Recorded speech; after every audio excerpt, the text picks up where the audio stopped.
မင်္ဂလာပါအားလုံးပဲအခုကျွန်တော်တို့ရောက်ရှိနေတဲ့နေရာကတော့ဒါ glass bridge ဖြစ်ပါတယ်ကျန်းကြားကျယ် glass bridge ဖြစ်ပါတယ်ခင်ဗျာအခုကျွန်တော်တို့အဲ့ဒီတော်တွေအားလုံးဒီကျန်းကြားကျယ် glass bridge ကိုလာရောက်လဲပတ်နေတာဖြစ်ပါတယ်ဒီ glass bridge ကဆိုရင်ဖြင့်မီတာ300အမြင့်မှာရှိပါတယ်ပြီးလို့ရှိရင်အရှည်ကတော့မီတာ1200ရှည်ပါတယ်နော်အကျယ်ကတော့နော်6မီတာ18ပေကျယ်ပါတယ်ခင်ဗျာ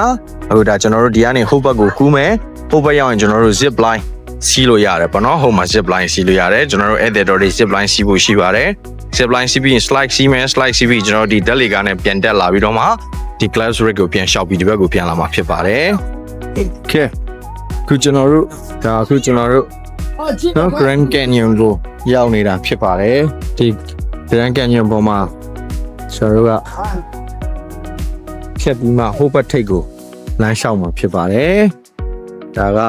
ဓာတ်လေက3နှစ်စီးပြီးတော့မှအပေါ်ကိုပြန်တက်မှာပါဒါကတော့လောလောဆယ်အောက်ဆိုတော့တိတ်တော့အစဆိုတော့ဘာမှမရှိသေးပါဘူးအောက်မှာလူတွေကတော့အများကြီးပါပဲ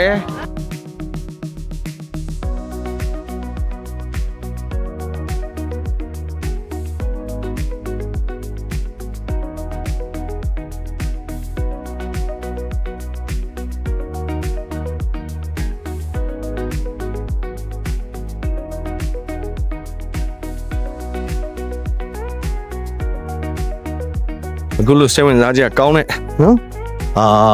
ခီးစဉ်တွေကိုတွားခြင်းနဲ့ဆိုရင်တော့ကျွန်တော်တို့ Wind Travel မြန်မာနဲ့ဆက်သွယ်လိုက်ပါခင်ဗျာအားလုံးကိုကျေးဇူးတင်ပါတယ်